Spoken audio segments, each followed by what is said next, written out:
Hello दोस्तों, कैसे हैं आप लोग। आइए आज हम लोग देखते हैं इस वीडियो में झारखंड शैक्षणिक अनुसंधान एवं प्रशिक्षण परिषद रांची झारखंड प्रथम साधविक परीक्षा 2021-22 है और सेट है 1 और विषय है विज्ञान और क्लास है 10 और समय दिया है 1.5 घंटा और पूर्णांक है 40।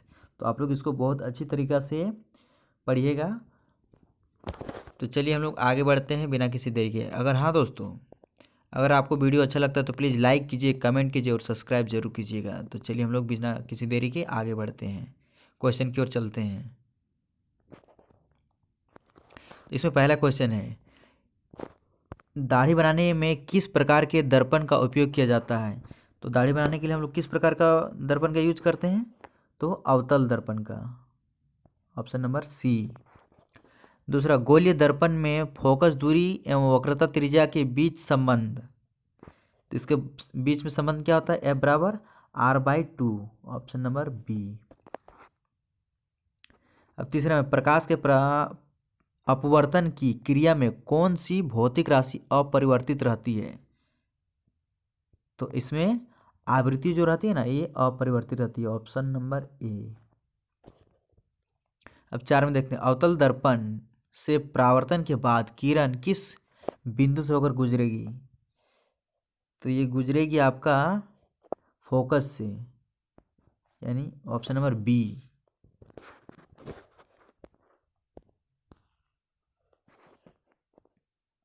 अब 5वां नंबर में देखते हैं, किस दर्पण से वस्तु को कहीं भी रखने से वस्तु के बराबर आकार का सीधा प्रतिबिंब बनता है। तो दर्पण होगा, तो दर्पण क्या होगा, समतल होगा, ऑप्शन नंबर सी। अब चलिए हम लोग आगे देखते हैं 6ठा में, प्रकाश के अपवर्तन के कितने नियम हैं। तो प्रकाश के अपवर्तन के 2 नियम हैं, ऑप्शन नंबर दूसरा यानी बी। 7वां में देखते हैं, किसी गोलीय दर्पण की वक्रता त्रिज्या 50 सेंटीमीटर है तो उसकी फोकस दूरी क्या होगी। तो फोकस दूरी के सूत्र में इसको बैठाइएगा। तो इसका फॉर्मूला आप लोग जानते होंगे, तो F/2 होगा। तो क्या होगा इसका, यानी ऑप्शन नंबर सी हो जाएगी, यानी 25 हो जाएगा, 25 सेंटीमीटर। चलिए आगे बढ़ते हैं। 8 में देखते हैं, 1 मीटर फोकस दूरी वाले उत्तल लेंस की क्षमता होगी। तो इसकी क्षमता होगी 1 डायोप्टर यानी 1D, ऑप्शन नंबर बी। 9वां, किसी उत्तल लेंस की फोकस दूरी हमेशा होती है। तो क्या होती है, पॉजिटिव होती है, यानी ऑप्शन नंबर पहला। 10वां में, प्रकाश का वेग न्यूनतम होता है। तो प्रकाश का वेग न्यूनतम कहाँ पे होगा, तो कांच में होगा, ऑप्शन नंबर डी। चलिए आगे देखते हैं हम लोग। 11 में कह रहा है, 4 डायोप्टर क्षमता वाले अवतल लेंस की फोकस दूरी होगी। तो इसकी फोकस दूरी होगी 4D, यानी 4 डायोप्टर क्षमता वाली अवतल लेंस की फोकस दूरी होगी आपकी 25 सेंटीमीटर, यानी ऑप्शन नंबर बी। अब देखते हैं 12 नंबर में, किसी उत्तल लेंस का फोकसांतर 50 सेंटीमीटर है तो उसकी क्षमता होगी, तो उसकी क्षमता होगी आपकी 2 डायोप्टर। अब हम लोग नेक्स्ट में चलते हैं, प्रकाश का वेग सर्वाधिक होगा। तो प्रकाश का वेग सर्वाधिक कहाँ होगा, तो निर्वात में होगा। अब 14 नंबर में, दिए गए प्रक्रम में कौन ऊष्माक्षेपी है। तो इसमें कौन ऊष्माक्षेपी है, तो श्वसन, ऑप्शन नंबर ए।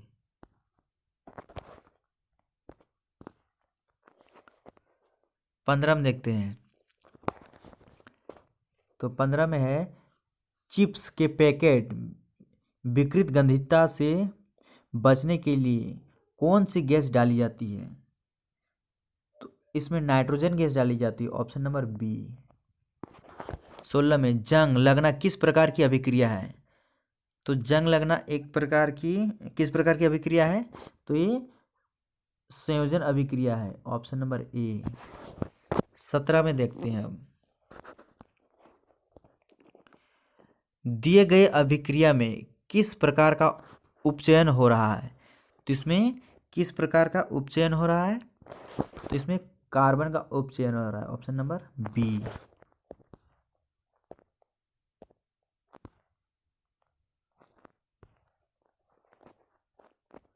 अब देखिए हम लोग 18 नंबर में देखते हैं, दिए गए कौन सा रासायनिक समीकरण संतुलित है।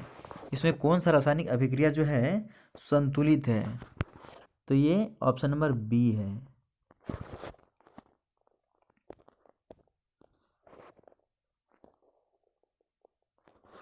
19 नंबर में देखते हैं, दिए गए चित्र में कौन सी अभिक्रिया हो रही है। तो इसमें कौन सी अभिक्रिया हो रही है, तो इसमें आपकी हो रही है विस्थापन अभिक्रिया, यानी कार्बन को यहाँ से विस्थापित कर, कॉपर को विस्थापित कर दिया, सॉरी। 20 में दिए गए पदार्थ में कौन गंधीय सूचक की तरह व्यवहार करता है। तो इसमें कौन गंधीय सूचक की तरह व्यवहार करता है, तो प्याज, ऑप्शन नंबर डी।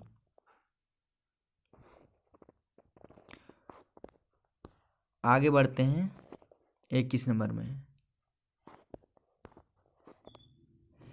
हड्डियों को जोड़ने के लिए डॉक्टर किस लवण का प्रयोग करते हैं। तो हड्डियों को जोड़ने के लिए किस प्रकार का लवण का प्रयोग करते हैं, तो कैल्शियम सल्फेट, यानी ऑप्शन नंबर डी। इसको हम लोग प्लास्टर ऑफ पेरिस भी कहते हैं। नेक्स्ट में देखते हैं 22 में, व्यंजक चूर्ण का सूत्र है। तो व्यंजक चूर्ण का सूत्र क्या है, कैल्शियम ऑक्सीक्लोराइड, यानी ऑप्शन नंबर सी। आगे बढ़ते हैं हम लोग 23 में, इस चित्र में कौन अभिक्रिया हो रहा है, यानी इसमें कौन सा अभिक्रिया हो रहा है।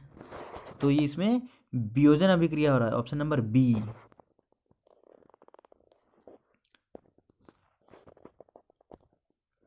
चौबीस को देखते हैं, टमाटर में कौन सा अम्ल पाया जाता है। तो टमाटर में आपका कौन सा अम्ल पाया जाता है, तो सिट्रिक अम्ल, ऑप्शन नंबर बी।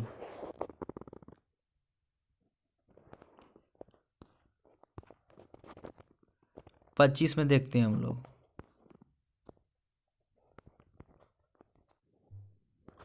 25 में तनुकरण प्रक्रिया में होती है। तो इसमें क्या परिवर्तन होती है, प्रक्रिया में होती है, तो ऑप्शन नंबर इसका हो जाएगा सी।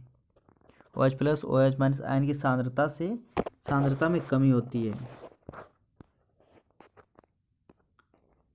26 नंबर, निम्नलिखित में कौन सा प्रकाशीय वियोजन का उदाहरण है। तो ऑप्शन नंबर ए। 27 को देखते हैं, अमीबा अपने किस अंग में भोजन ग्रहण करता है। तो अमीबा जो है अपना कूटपाद में अपना भोजन ग्रहण करता है।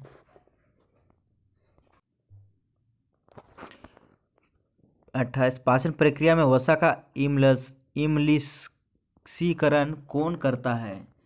तो इसमें इमलिशीकरण करता है आपका पीत करता है, ऑप्शन नंबर डी। अब नेक्स्ट में देखते हैं, यानी निम्नलिखित में किस जीव में स्वपोषी पोषण होता है। तो इसमें किस जीव में स्वपोषी मतलब खुद, यानी ऑप्शन नंबर डी, आम में। 30 में, मानव हृदय में कितने कोष्ठक होते हैं। तो मानव हृदय में 4 कोष्ठक होते हैं। अब हम लोग चलते हैं 31 की ओर। 31 में है, श्वसन वर्णक किसे कहते हैं। तो श्वसक वर्णक किसे कहते हैं, तो हीमोग्लोबिन को कहते हैं, ऑप्शन नंबर बी। अब 32 में, उत्सर्जन तंत्र की क्रियात्मक इकाई क्या है। तो इसमें क्रियात्मक इकाई है ऑप्शन नंबर बी, यानी ब्रिक।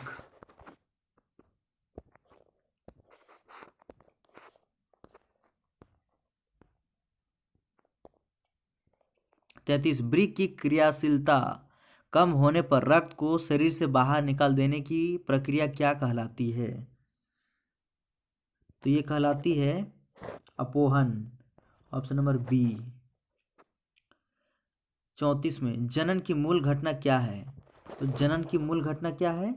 तो डीएनए की प्रकृति बनाना, ऑप्शन नंबर सी।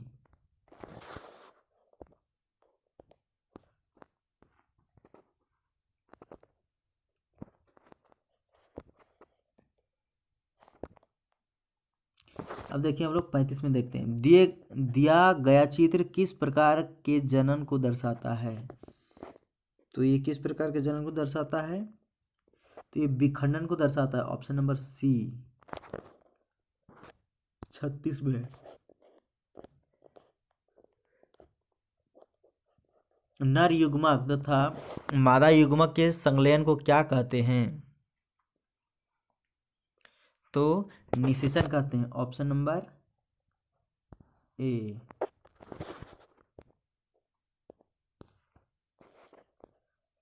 37 में लड़कों में यौनावस्था के लक्षणों का नियंत्रण कौन करता है?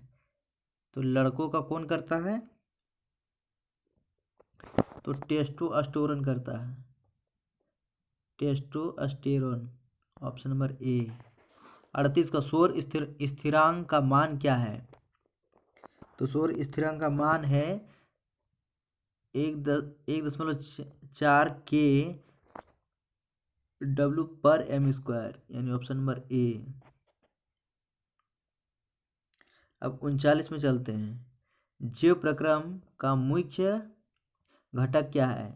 तो जैव प्रक्रम का मुख्य घटक है मीथेन, ऑप्शन नंबर डी। चलिए हम लोग देखते हैं 40 नंबर में, महासागरीय तापीय ऊर्जा प्राप्त करने के लिए महासागर के पृष्ठ के जल का ताप और 2 मीटर की गहराई के जल के ताप में कितना अंतर होना चाहिए? तो 20 डिग्री सेल्सियस होना चाहिए।